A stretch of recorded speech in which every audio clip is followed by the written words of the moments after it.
नमस्कार दोस्तों, स्वागत है आपका मेरे चैनल सनातनी हिंदू व्रत कथा में। आज हम जानेंगे पौष माह में आने वाली पौष पुत्रदा एकादशी की कथा के बारे में। हिंदू धर्म में एकादशी का विशेष महत्व है। हर एकादशी किसी न किसी रूप में भक्ति, दान और तप का संदेश देती है। इन्हीं में से एक है पौष पुत्रदा एकादशी, जो पौष मास के शुक्ल पक्ष में आती है। इस एकादशी को संतान प्राप्ति की कामना के लिए और संतान के कल्याण हेतु बहुत शुभ माना गया है। इस दिन पुत्रदा एकादशी व्रत की कथा सुनना व पढ़ना बहुत लाभदायक होता है। यदि आपने अभी तक हमारे चैनल पर पौष पुत्रदा एकादशी की तिथि, शुभ मुहूर्त, महत्व व पूजा विधि की वीडियो नहीं देखी है तो आप डिस्क्रिप्शन में दिए गए लिंक में जाके देख सकते हैं। तो आइए शुरू करें आज की कथा। युधिष्ठिर जी बोले, हे कृपा सिंधु, आपके श्रीमुख से पौष मास के कृष्ण पक्ष को आने वाली शफला एकादशी की कथा सुनकर मैं तृप्त हो चुका हूँ और अब मैं पौष माह के शुक्ल पक्ष को आने वाली एकादशी के बारे में जानने के लिए इच्छुक हूँ। अतः हे केशव, इस एकादशी को किस नाम से जाना जाता है? इस एकादशी व्रत करने का क्या विधान है? इस एकादशी व्रत के पुण्यफल रूप में किस फल की प्राप्ति होती है? इस व्रत में किन देवताओं का पूजन विशेष रूप से किया जाता है? हमें यह विस्तार से बताने की कृपा करें।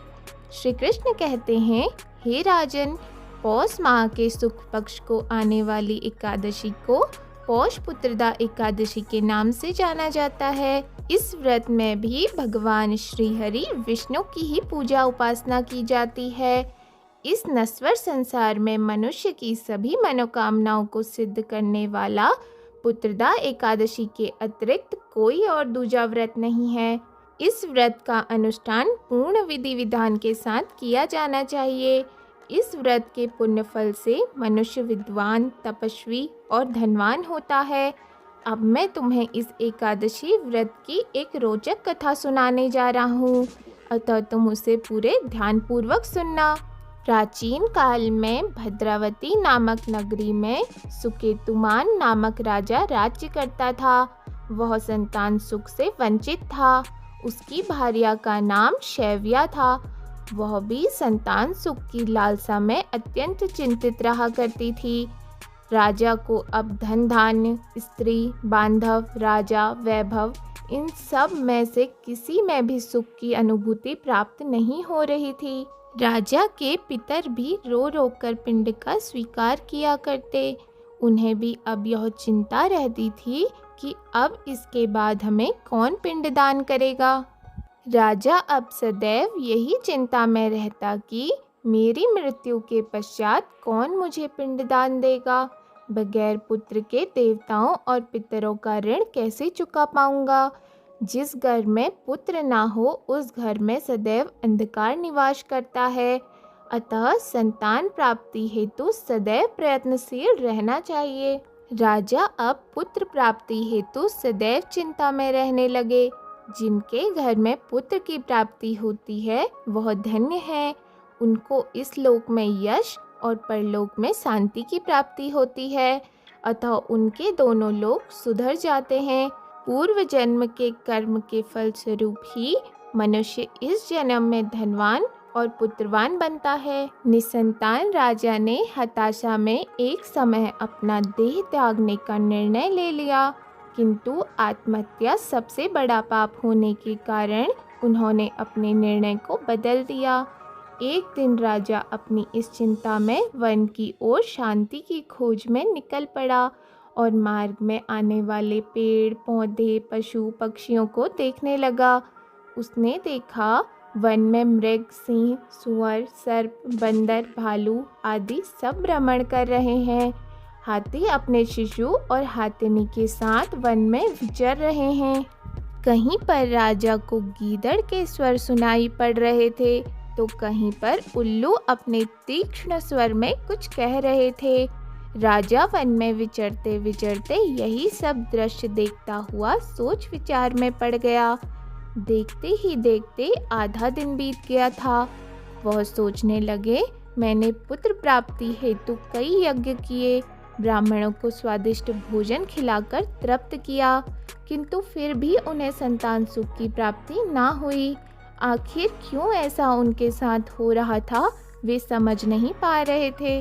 वन में विहरते विहरते उन्हें प्यास लगी और अत्यंत दुख के मारे वो जल की तलाश में यहाँ वहाँ फिरने लगे। थोड़ी ही दूरी पर राजा को एक सरोवर दिखाई दिया। सरोवर के पास आने पर राजा ने देखा कि सरोवर में मगरमच्छ, सारस, हंस आदि विहार कर रहे हैं और सरोवर के चारों ओर ऋषि मुनि के आश्रम विद्यमान थे। राजा जल स्रोत को देखकर वहां जल पीने अपने अश्व से नीचे उतरा। उसी क्षण उसके दाहिने अंग फड़कने लगे। राजा इसे कोई शुभ संकेत मान वहां बने आश्रम की ओर तुरंत दौड़ पड़ा। आश्रम में स्थित मुनियों का सादर वंदन करते हुए वहीं पर बैठ गया। राजा को अपने समक्ष पाकर ऋषिगण अत्यंत प्रसन्न हुए और कहा, हे राजन, हम तुम्हारे आदर भाव से अत्यंत प्रसन्न हैं, अतः तुम हमसे जो मांगना चाहते हो कहो।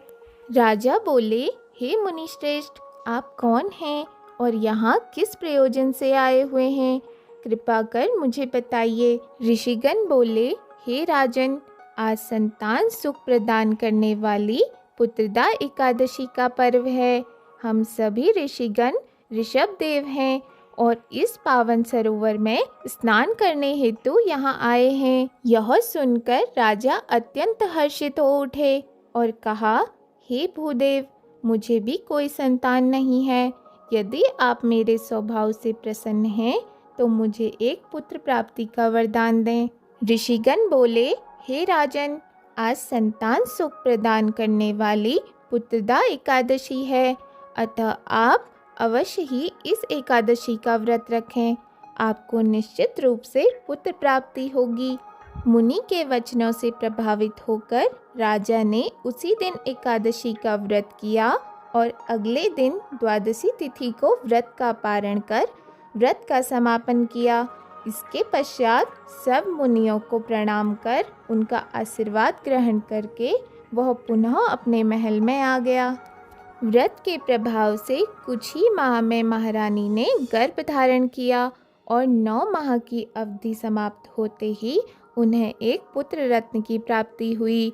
वह पुत्र बहुत तेजस्वी और सूरवीर होने के साथ साथ प्रजापालक भी हुआ। श्री कृष्ण बोले, हे धर्मराज, हर मनुष्य को पुत्र प्राप्ति हेतु इस पुत्रदा एकादशी का व्रत अवश्य रखना चाहिए। जो भी मनुष्य इस व्रत के महात्म्य को पढ़ता और सुनता है, उसे अंत समय में निश्चित रूप से स्वर्गलोक की प्राप्ति होती है। इस प्रकार जो व्यक्ति इस दिन सच्ची निष्ठा और भक्ति के साथ पुत्रदा एकादशी का व्रत रखता है तथा इस दिन पुत्रदा एकादशी व्रत की कथा सुनता व पढ़ता है, उस पर भगवान विष्णु की विशेष कृपा होती है तथा उसकी सभी मनोकामनाएं पूर्ण होती हैं। आप सभी पर भगवान विष्णु की कृपा बनी रहे। यदि आपको हमारी वीडियो पसंद आई हो तो वीडियो को लाइक और चैनल को सब्सक्राइब ज़रूर करें। ऐसे ही आने वाले व्रतों से संबंधित वीडियो देखने के लिए चैनल को सब्सक्राइब ज़रूर करें। धन्यवाद।